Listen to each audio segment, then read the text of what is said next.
Estamos começando mais um Aldeia Cast, Rodrigo Becker e Marco Leite aqui sempre presentes, com o apoio da SIX e da Prefeitura de Canoas. A qualificação no Hospital Universitário de Canoas está avançando. A Prefeitura de Canoas está trabalhando na qualificação da estrutura e ampliando o atendimento no Hospital Universitário. E as primeiras melhorias já estão sendo entregues. O hospital recebeu mais de 30 novos equipamentos e abriu mais 7 salas de cirurgia. E o número de leitos vai dobrar até o fim de 2026. Aqui, cuidar das pessoas é prioridade. A Prefeitura de Canoas está avançando. Nosso convidado de hoje, Dr. Luciano Zufo, diretor do Grupo San Pietro, que está inaugurando na cidade um hospital de olhos, né? Queria que você contasse um pouquinho para a gente, assim, começando essa nossa conversa, obrigado por ter aceito o convite, contasse um pouquinho para a gente por que o empreendimento em Canoas e o que exatamente vai ter ali, né? Sei que é uma estrutura bastante robusta ali, né? Bom, primeiramente agradecer, Rodrigo e Marco, pelo convite. Né? A gente que agradece. Para nós é um privilégio estar aqui com vocês, é uma honra, né? Principalmente para estar falando um pouquinho sobre esse empreendimento, né? Que foi inaugurado ontem. Né? Bom, por que Canoas? Né? Na verdade, eu brinco, né?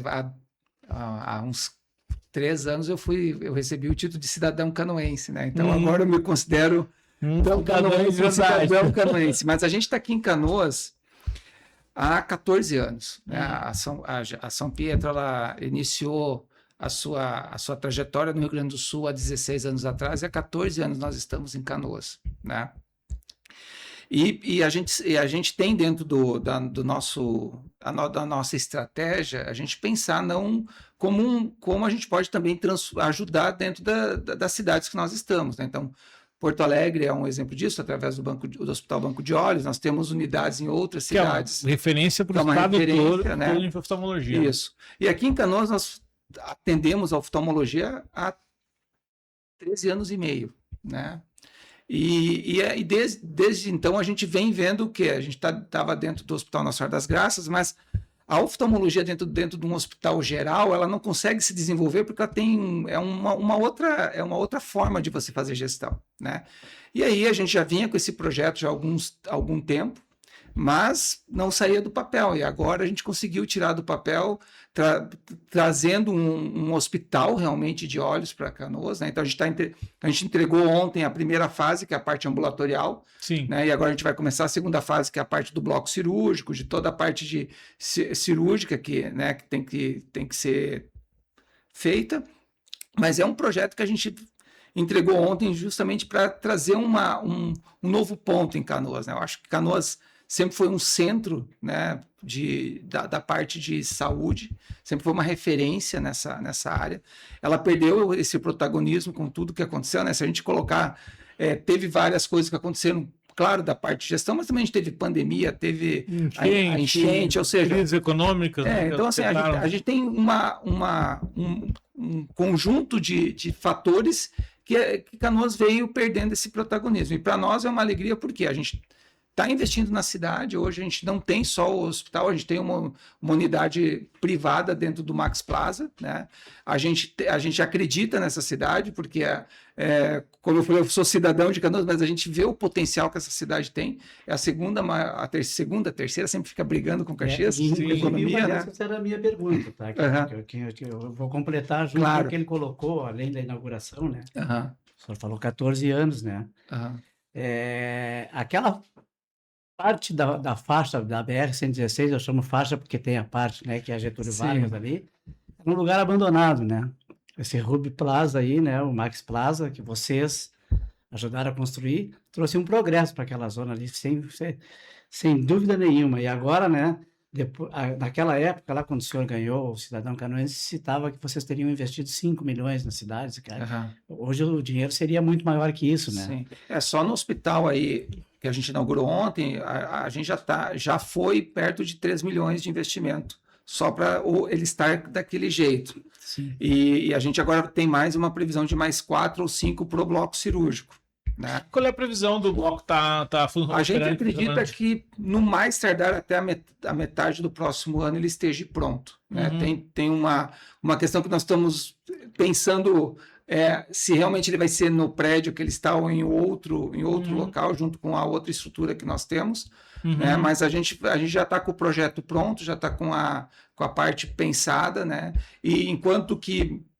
Mas mesmo assim, nós estamos fazendo as cirurgias estão acontecendo. De imediato vocês já saem atendendo. Nós já estamos atendendo desde março, desde abril, maio. Maio a gente começou a atender, né, com o contrato atual. Porque uma tendência natural é que aconteçam as consultas e começando também a demanda pelas cirurgias, né? Não, nós já estamos operando nós estamos fazendo mais de 300 cirurgias por mês já. Desde maio nós estamos operando todos os munícipes aqui de Canoas, todos estão sendo operados. E eu queria falar um pouquinho de demanda também sobre isso, né? A gente nota na região metropolitana essa necessidade grande da oftalmologia. Muitas pessoas, porque não é, o olho não está doendo, né? O cara deixa de enxergar. É diferente de uma coisa que dói, quebrou o pé e tal. Como é que tem sido essa demanda? Vocês que trabalham em vários municípios, é crescente essa demanda por oftalmo na nossa região aqui? Sim. Rodrigo, a oftalmologia só vai crescer a demanda. Nós estamos com uma população envelhecendo e as patologias oftalmológicas, né, Marco, elas só vão tender a aumentar. Então você tem uma tendência que só vai ter aumento de demanda, né? A gente no banco de olhos, a gente como grupo hoje, a gente atende desde o caso mais simples até o caso mais complexo, porque o banco de olhos é a maior referência de alta complexidade do estado. Para vocês terem uma ideia, a média de distância entre casa da pessoa, de todos os pacientes, a gente atende lá uma média de 25 mil pacientes mês. A média de distância entre a casa e o hospital é 150 quilômetros. De todos os pacientes que a gente... Tem gente que mora em Porto Alegre, pertinho, mas também tem gente que mora bem longe. Né? Aqui em Canoas, hoje, nós já estamos atendendo 2.000 consultas mês, 300 e poucas cirurgias e mais de 6.000 exames. Nós já temos com a prefeitura, com a Secretaria de Saúde, consequentemente com a prefeitura, nós já assinamos os acordos do PAT, que nós vamos fazer até mais 31 mil consultas e mais 5.000 cirurgias dentro do programa de aceleração, do programa agora tem mais especialistas. Mais especialistas. Né? E também nós já temos, né, agora está sendo conduzido pela secretária Ana Boll e pela a secretária adjunta Daniela, a questão do assistir, que tem um assistir próprio para oftalmologia, que está sendo conduzido para ser incorporado, e também a questão dos ambulatórios de alta complexidade, que vão habilitar para nós podermos trazermos o que que a população pede há muito tempo, que a gente poder atender paciente com problemas de retina, glaucoma, catarata. Né? Catarata a gente já atende, que não é alta complexidade, mas atender, digamos, toda a linha de cuidado, que é isso que a gente se propôs, por isso que a gente quis montar, a gente se propôs de fazer esse hospital, para a gente poder sair do que a gente só atende da parte mais, digamos, básica, subir o degrau. E atender toda a linha de cuidado, que é o que a gente faz hoje também na capital. Isso nos ajuda, porque dentro da nossa estratégia também a gente diminui um pouco a pressão lá na capital, porque a gente lá atende quase todo o estado. Que é a grande ideia de Canoas ter esse complexo de saúde mais robusto, de ser anteparo para Porto Alegre também. Tá todo mundo indo para lá, né? Tanto o privado quanto o paciente do SUS, que precisa também estar um pouco mais próximo, né? E um investimento desse aproxima muito a questão de tu mostrar que a qualidade da nossa saúde está começando a ser visualizada no horizonte, né? Há pouco tempo atrás, o próprio HU aí recebeu uma série de equipamentos, chegou dinheiro para o Nossa Senhora das Graças, agora vocês entram com o com o Hospital dos Olhos aí, né? E quando a gente publicou a matéria, né, anunciando a inauguração, muita gente entrou em contato com o site, não sei se chegou a entrar porque a gente tem dois sites diferentes, né? A gente fez uma parceria aqui, mas a gente tem nossos rumos. O pessoal quer saber onde é que é. Isso quer dizer que essa demanda, essa informação foi importante, porque o pessoal vê que está surgindo um hospital em Canoas, né? Sim. E aí, com a sua liderança, né? O senhor faz parte da Somedica, da SICS, da Federação. O que o senhor vê essas parcerias, né, do São Pedro, com todas essas entidades, inclusive com o município de Canoas, né? Onde é que nós podemos chegar na saúde, nessa questão dos olhos e em outras, né? Não, eu acredito assim, Marco. Hoje em dia a gente tem que começar a pensar fora da caixa, né? Se a gente analisar, a gente já vem com um modelo tanto assistencial quanto modelos de parcerias entre público e privado, que às vezes fica se tentando o mesmo modelo. Às vezes nós, privados, nós também temos que ajudar o setor público a enxergar esses novos modelos para poder entregar para a população, né? A gente sabe que o final de tudo, tanto para o privado quanto para o público, é o resultado econômico, né? O público também busca resultado econômico, senão ele não consegue investir, né? Mas o resultado econômico também ele tem que ser baseado em cima do que é entregue para a população, né? Se a gente pegar nesses 14 anos que nós atendemos mais de 2,5 milhões de pessoas dentro da operação que nós tínhamos. Nós chegamos antes da pandemia a quase zerar a fila, né? A quase atender já. O paciente entrava e operava 2, 3 semanas depois. Aí veio a pandemia, veio a enchente, bagunçou tudo. Mas então isso prova que quando você tem processo, e a gente vê isso dentro da saúde, é o seguinte, quanto mais especializado que você é, e quanto mais processo igual você faz, você diminui o custo. Então, às vezes aquilo, você pegar alguém que está especializado naquilo, ele vai conseguir entregar uma qualidade maior, porque, por exemplo, a gente atende oftalmologia hoje, se nós juntarmos, nós temos aqui 4 hospitais, que é o hospital aqui, o de Olhos de Canoas, o de Gravataí, o Hospital Banco de Olhos e o Prime Day lá em Porto Alegre. Ou seja, temos 4 hospitais, mais uma rede de 7 unidades. 16 unidades, né? Então, o que acontece? A gente só faz isso. Então, a gente tem uma cadeia em que a gente consegue diminuir e acelerar os processos com mais precisão. Dentro das nossas unidades, nós temos 3 unidades que têm certificações internacionais de qualidade e segurança, que mostra que os processos eles são muito bem feitos em termos de segurança, né? Então, a gente vê que muitas vezes hoje a gente tem problemas na saúde porque às vezes a gente está tentando da mesma forma antiga, né? Se a gente olha hoje os grandes gargalos da saúde, provavelmente estão acontecendo porque está se tentando se fazer a coisa que se fazia há muito tempo atrás. Isso também na parte privada. Se a gente vai para a parte privada, nós também temos gargalos, né? Então, eu acho que a gente tem que começar, como você falou, vocês estão à frente de algumas entidades. A gente está discutindo muito hoje, vendo o seguinte, do jeito que está colocado o modelo assistencial de saúde hoje no Brasil, ele não vai suportar. Com o envelhecimento da população, se a gente olha os indicadores da OMS, os indicadores que estão colocados no Brasil, o Rio Grande do Sul já virou a pirâmide etária. Nos próximos 5 anos, a gente vai dobrar o custo de saúde pelo envelhecimento da população. Se hoje já não está tendo dinheiro, se a gente não começar a pensar com inteligência e começar a tentar mudar o modelo, de sair de um modelo muito mais de tratar a doença para vir para um modelo de prevenção, não vai ter dinheiro. Se hoje já não tem, imagine se dobrando o custo. Não vai ter dinheiro. Então, a gente tem que começar a pensar de uma outra forma. E chegar à conclusão que o modelo atual, que é tratar doença, ele não está dando certo. Não adianta tratar doença, tem que pensar antes. E quando a gente pega, por exemplo, uma especialidade como oftalmologia, ela é extremamente sensível a isso.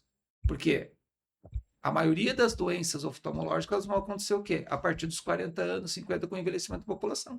A catarata é isso, os problemas de retina às vezes surgem com isso, o glaucoma também é assim. Você tem também problemas de doenças em idades mais jovens, sim, mas é bem menor. E com o envelhecimento da população vai acontecer o quê? Aumentar a demanda, aumentar o custo e aumentar a necessidade de mais investimento.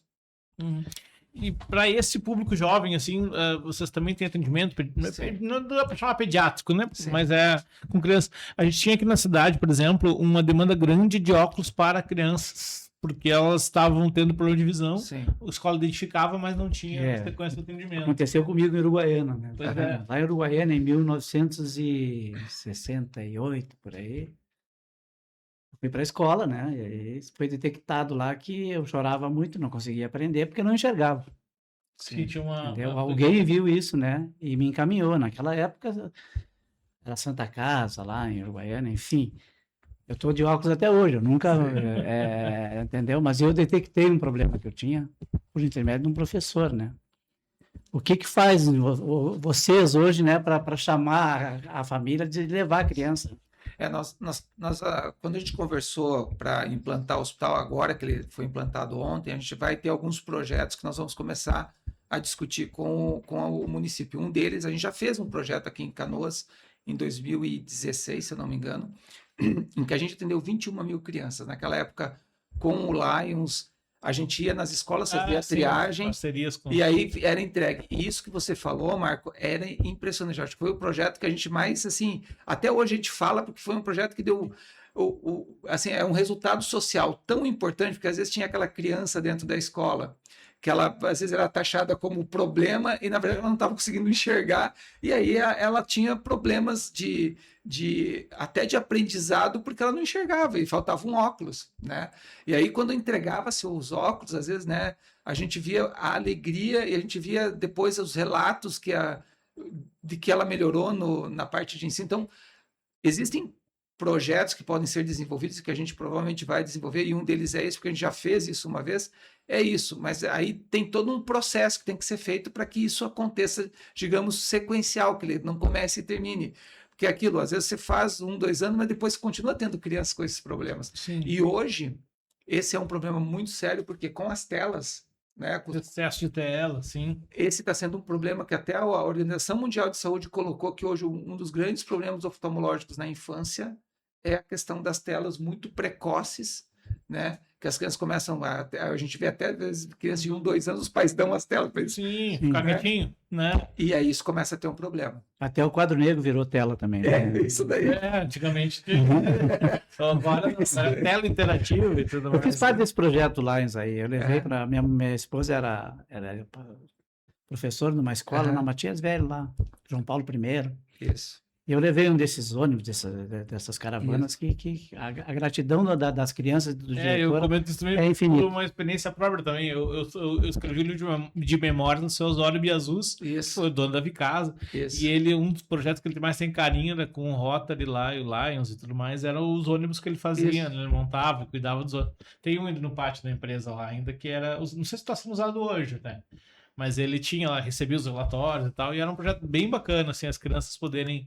Isso que tu falaste, né? Às vezes tem uma dificuldade de aprendizagem, mas era porque não estava enxergando, não era porque era mau aluno, né? Era uma dificuldade física mesmo, né? Tem outro aqui, ó. O senhor tem um histórico ligado no ensino, né? Foi professor, palestrante, enfim, tendo implantado serviços de residências médicas no HNSG, né? Inclusive, lecionando em São Paulo. De que forma essa veia acadêmica influencia na qualidade do atendimento do Grupo São Pedro, enfim, todo o grupo? Eu acho que uma das coisas mais legais que eu consegui trazer para o Gracinha foi a questão da residência médica, né? Junto com, na época, em 2014, a gente colocou as primeiras residências médicas lá. Hoje, qualquer instituição que quer evoluir dentro da saúde, se ela não tiver o ensino junto, ela não vai evoluir, né? A gente tem uma evolução de ensino e evolução tecnológica muito grande dentro da saúde, né? Hoje, dentro do nosso grupo, nós temos lá a residência e o fellow em oftalmologia. Ainda eu continuo, de vez em quando dá, participando de algumas aulas da urologia aqui do Gracinha, mas na oftalmologia hoje nós estamos como a terceira melhor formação de oftalmologia do Brasil pelo CBO. E lá no banco de olhos, e provavelmente a gente vai conseguir trazer aqui para Canoas, dentro desse hospital, a gente tem formação desde os residentes, que é a primeira fase de formação da oftalmologia, e dentro das áreas a formação do fellow, que é a subespecialidade depois da oftalmologia. E nós temos oftalmologia pediátrica, oculoplástica, retina, glaucoma e segmento anterior, que vai de transplante a catarata, né, até a refrativa. Então, dentro de todas as grandes áreas da oftalmologia, nós temos formação de subespecialistas de fellows, né, que vão dentro. Então, o banco de olhos hoje, ele, além de ser o grande, de alta complexidade, o grande, digamos, funil de alta complexidade do Estado, também ele é um dos formadores dos oftalmologistas do Estado. Né? Isso é uma ótima notícia, a gente pode ter uma formação de com certeza, aqui. Claro, a gente agora tem o período de adaptação, de teste. Sim, não é, né? Mas parece uma escola. É uma escola, né? E é evolução natural também. É evolução natural. Pode não começar imediatamente, mas vai caminhar para isso em algum momento. Nós tivemos agora no final de fevereiro, início de março, a gente teve nos Estados Unidos, a gente assinou uma parceria com a FIU de Miami, né, que a gente vai ter cursos aí que vão estar acompanhados com ele. E nós temos parcerias com o Unicinos, com a PUC, né? Temos parceria, a gente está agora firmando uma parceria com a Ubra também. Então, a gente procura sempre estar receber o médico e fazer fazer essas parcerias com universidades, porque como a gente não é uma instituição de ensino, Sim. mas nós temos um centro de formação de ensino e pesquisa que faz com que a gente tenha... Sim, é o campo de prática, né?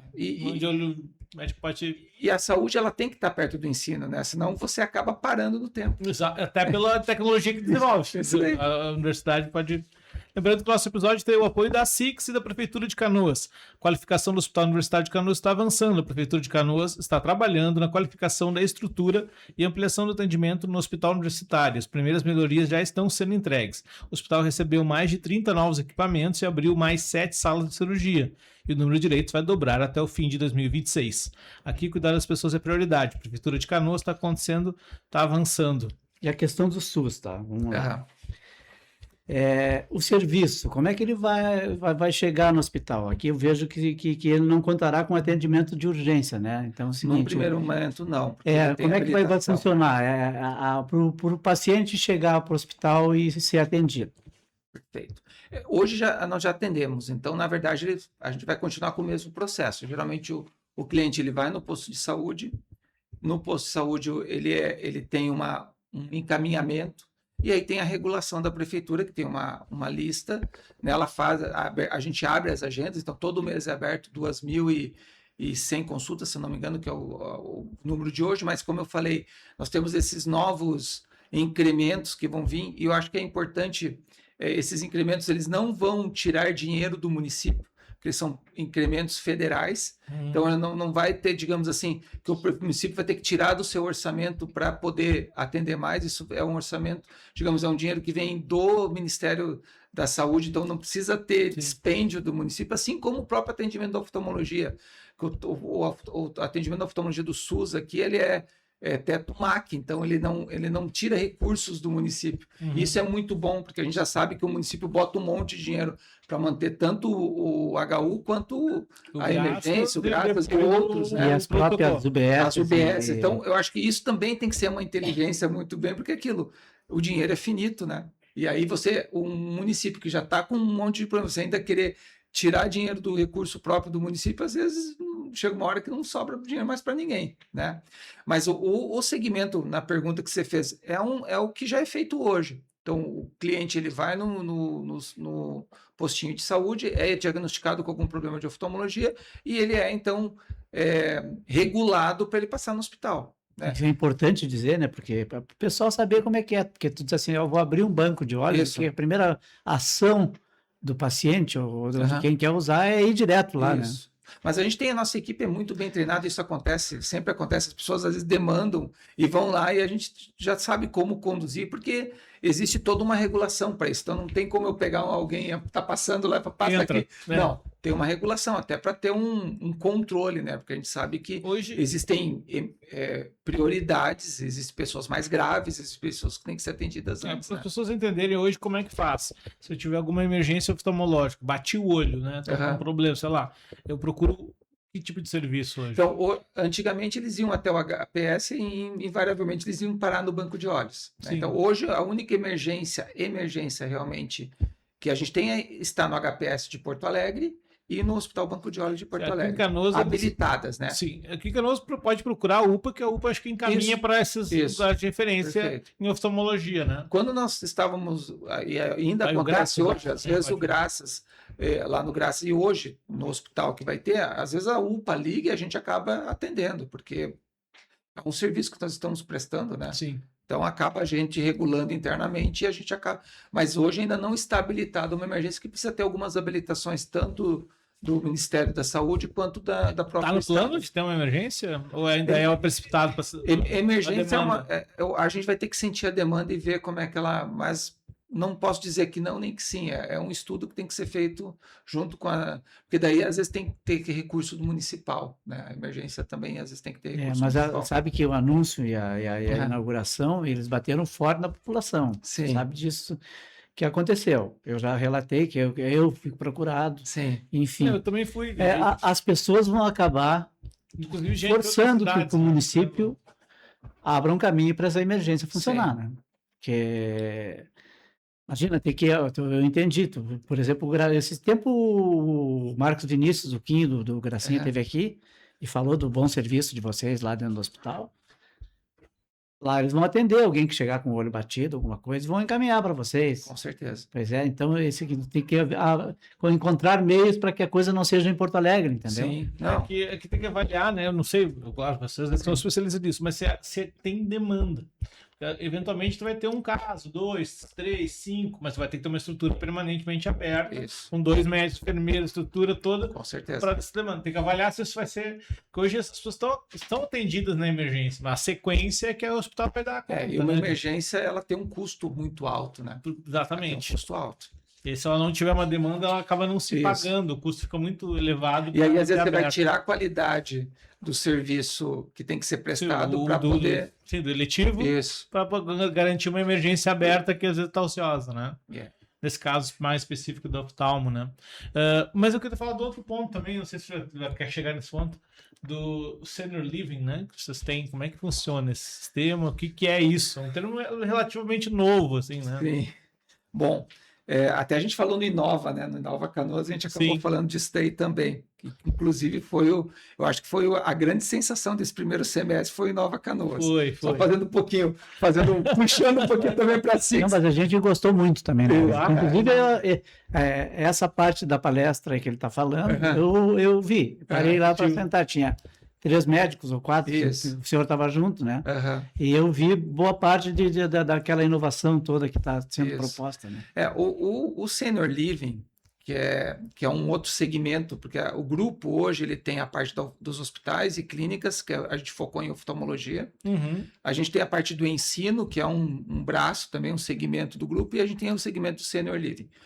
O Senior Living é um segmento que a gente está com uma expansão bem importante. Então, hoje a gente tem em Porto Alegre o Três Figueiras, que foi o primeiro, né, que foi o primeiro que a gente operou. Nesse segmento, nós não temos aporte do grupo, a gente entra como operadora, como um Hilton, como um Fasano. Sim. Né? E a gente se propôs a atender só senior living de alto padrão.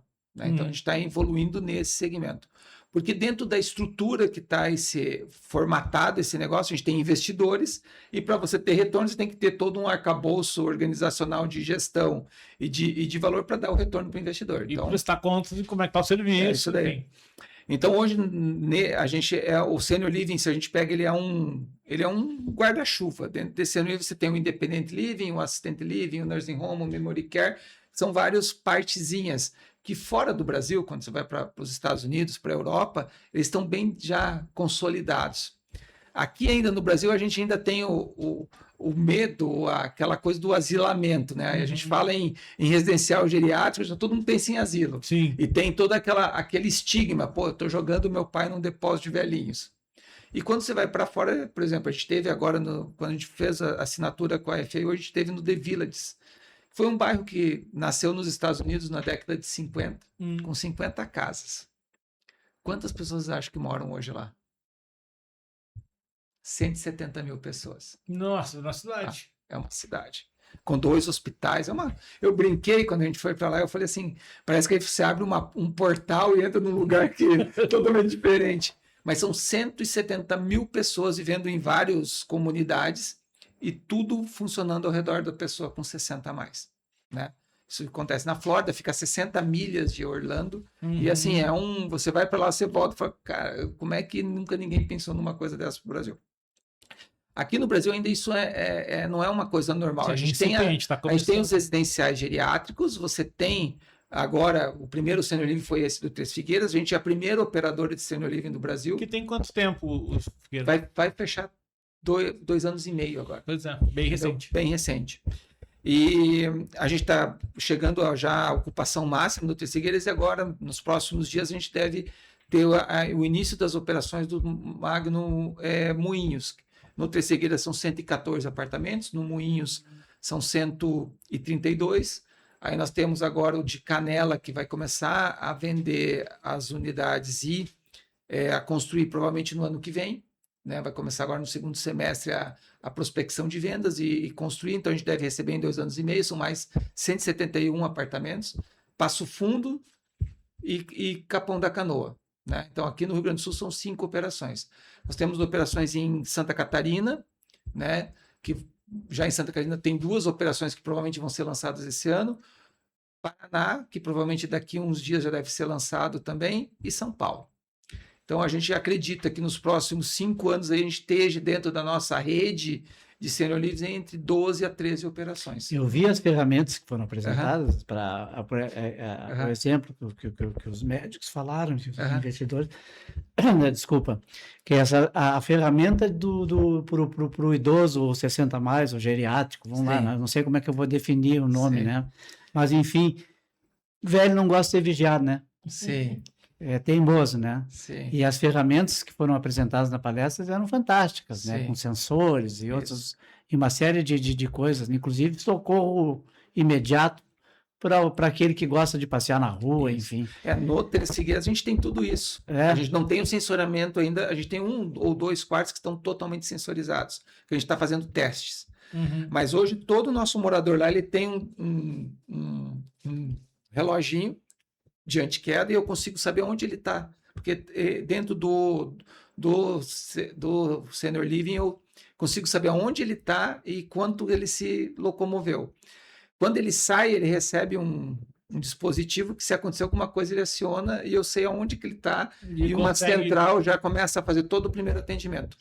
O Senior Living de Canela, que é o Atrium, que vai ser feito, que a gente vai falar que é na Serra Life, ele vai ser o primeiro, provavelmente, da América Latina totalmente sensorizado. A gente vai sensorizar ele totalmente, a gente vai saber tudo o que está acontecendo.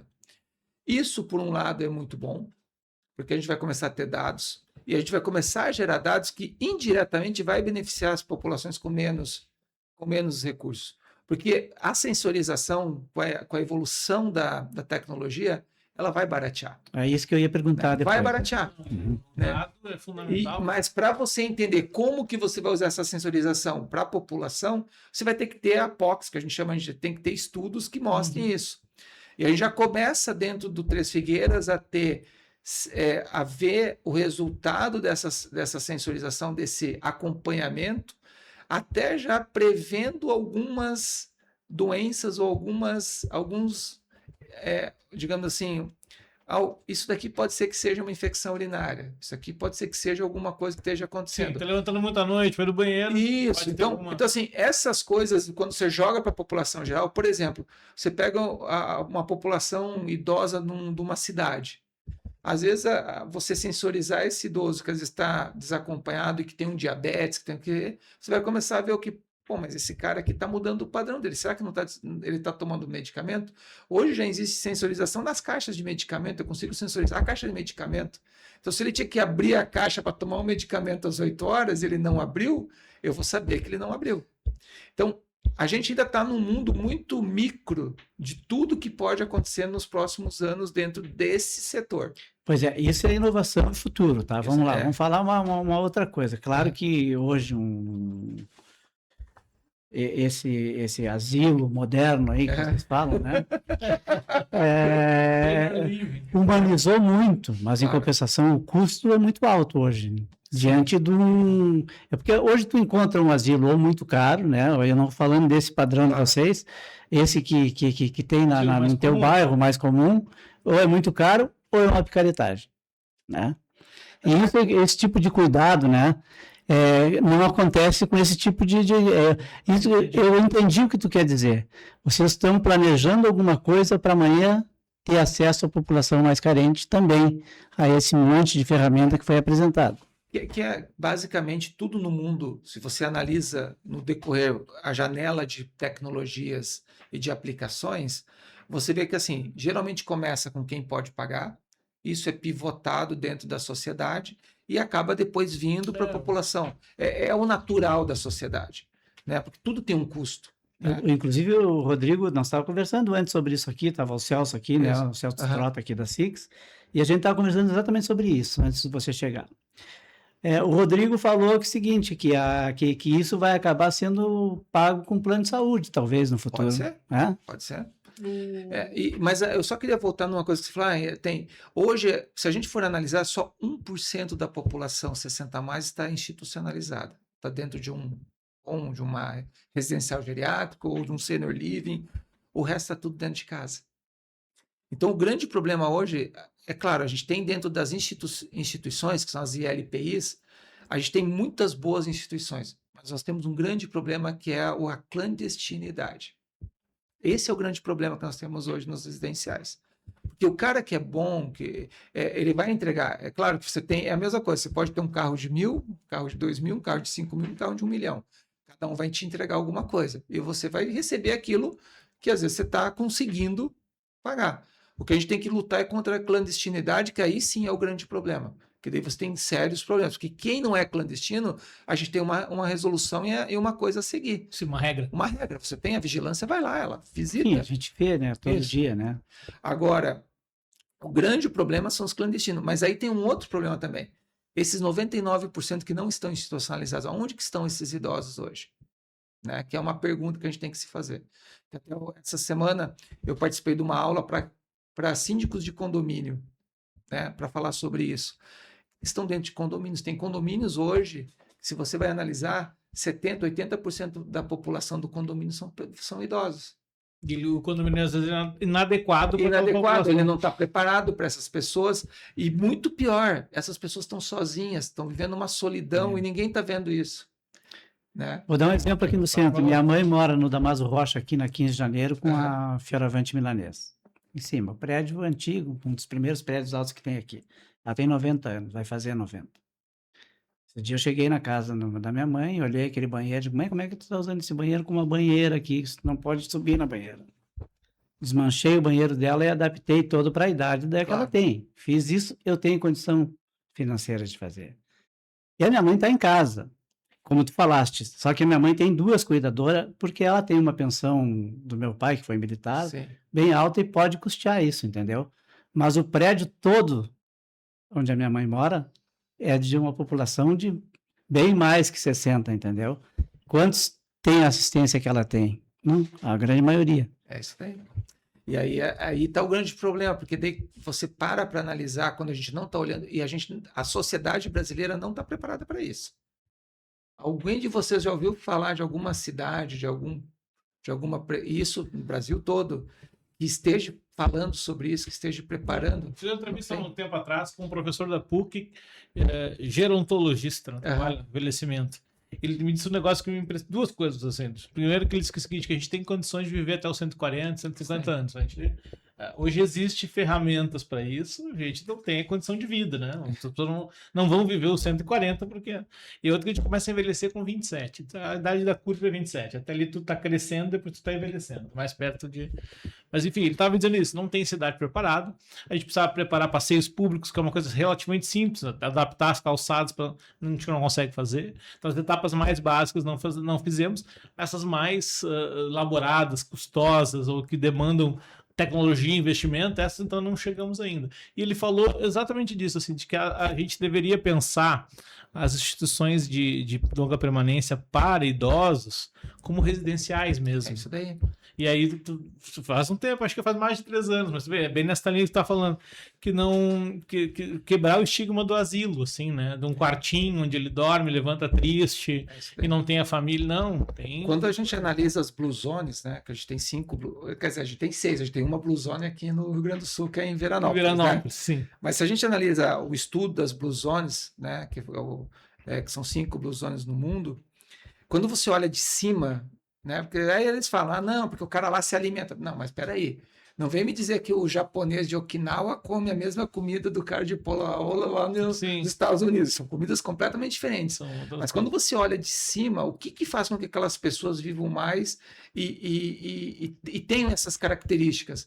Todas elas, quando você vai analisar o dia a dia, você analisa as blusões, todas elas têm uma coisa em comum, que é o senso de comunidade e o pertencimento entre todos eles. Eles se reúnem todo dia no final do dia, conversam, dançam, fazem atividades em comum, ou seja, é comunidade. Quanto que custa isso? Documentário muito bom na Netflix sobre isso, conta essas zonas. Isso. E aí você olha no Brasil, hoje tem uma cidade no Brasil que começou a trabalhar isso há mais de 13, 14 anos, que é São Caetano do Sul.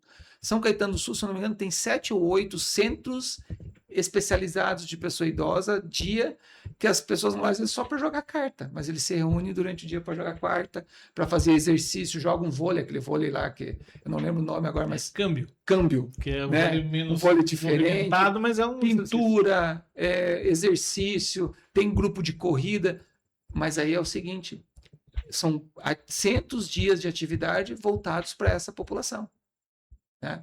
E aí também tem uma questão de cultura. Nós vivemos uma cultura da jovialidade. Uhum. Se você pega até as propagandas hoje, tudo ainda é feito, apesar do Brasil estar envelhecendo, tudo é feito para quem? Para o jovem. E isso vai fazendo com que a cultura que nós vivamos hoje no Brasil, desde a criança na escola, ela não pensa nisso. E lógico, ela não pensa, ela não vai ver o idoso como alguém que esteja dentro de uma sociedade, mas sim aquilo que a gente vê muitas vezes, joga lá para o filho mais jovem que vai cuidar. Como assim?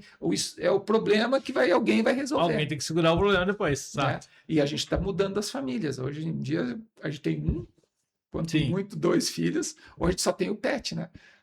Alguns só ficando pet. Então é um problema que tem que ser discutido, porque está aí. Tá aí a pergunta. O Rio Grande do Sul está envelhecendo 21% ao ano. É a maior velocidade. O que a França demorou 140 anos para envelhecer, o Brasil está levando 25.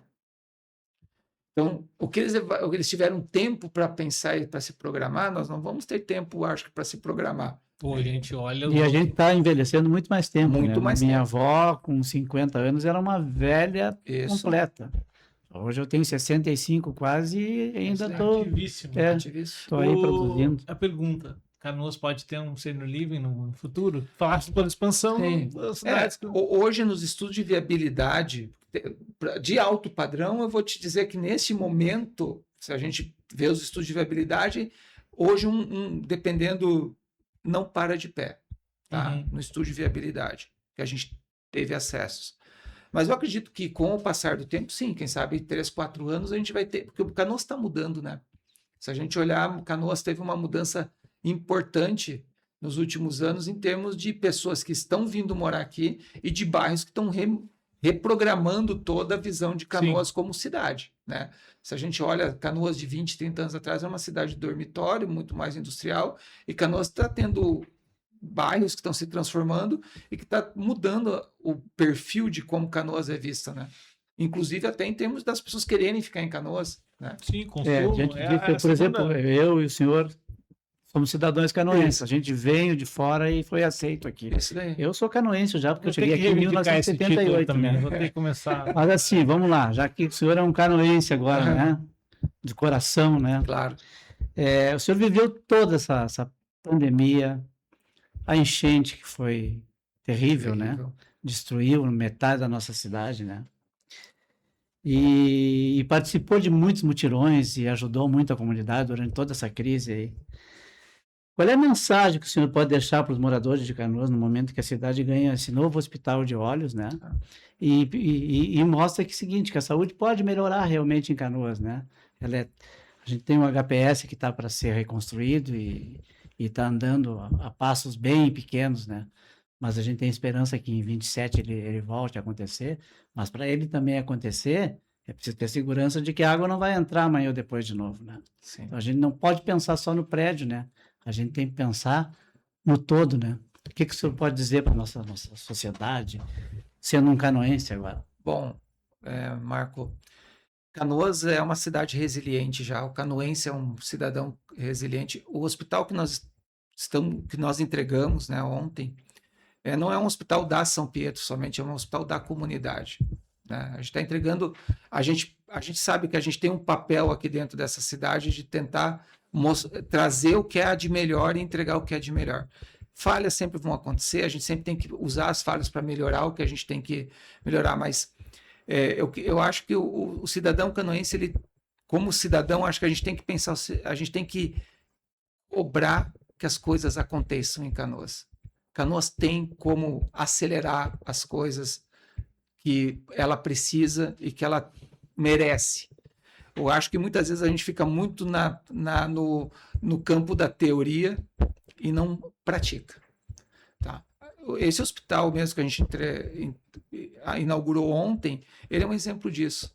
Se a gente tivesse desistido no primeiro não, hoje a gente não estaria falando. Não estava lá, exatamente. Teve muita luta de muitas pessoas, que ontem eu falei lá no discurso, teve muita gente que lutou, muita gente que se esforçou, porque se a gente desistir no primeiro não, a gente nunca faz nada. E quando você analisa a Canoas como Canoas, as pessoas gostam de dizer não logo no início. Não vai dar certo em Canoas. Já desiste que aqui não vai dar certo. Apesar de tudo o que Canoas representa para o Estado. Você imagina, se a gente analisa Canoas... Quando eu entrei em Canoas, Canoas era a segunda potência de saúde do Estado. Por que a gente perdeu isso? Será que a culpa é só do além, das coisas que aconteceram? Ou será que nós estamos aceitando não como a primeira resposta e não lutando pelo que a gente merece? Então, eu acredito que, como cidadão canoense que eu sou, eu acho que a gente tem que não aceitar muitos nãos e questionar o porquê do não. E ir atrás para ele acontecer. Né?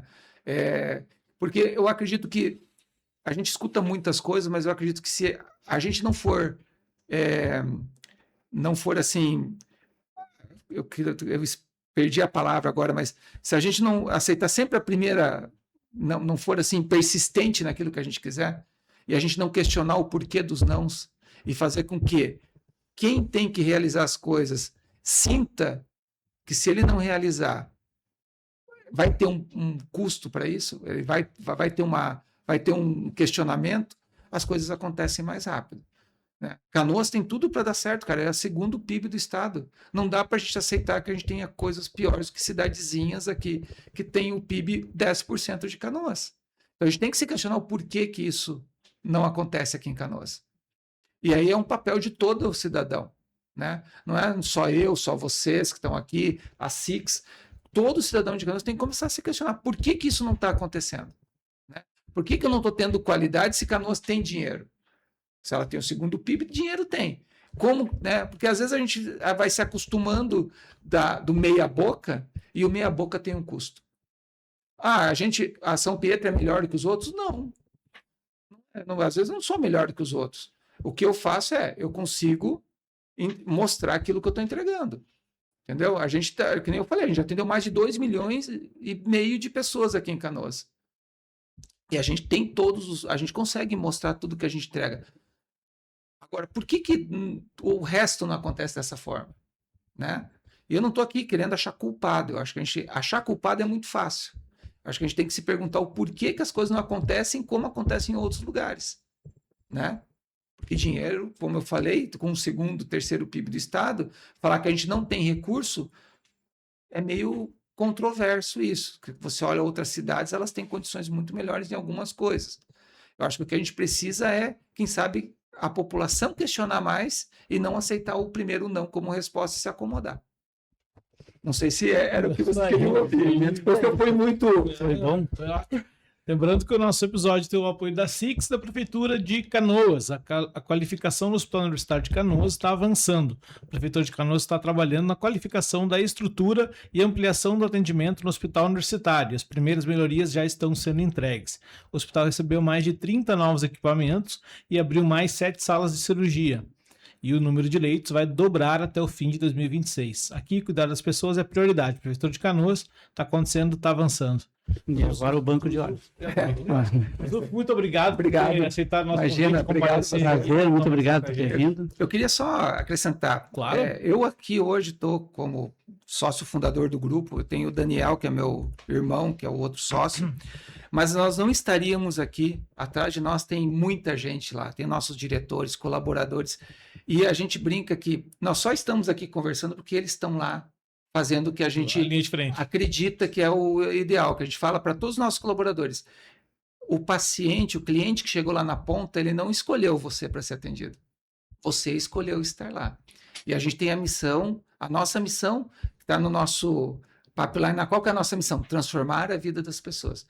Então, eu queria só deixar claro aqui que a minha função de estar aqui, de hoje estar falando sobre o Grupo São Pedro, só acontece que atrás de nós temos mais de 650 pessoas e mais de 200 médicos que todos os dias transformam a vida das pessoas. E é por isso que eu estou aqui conversando com vocês.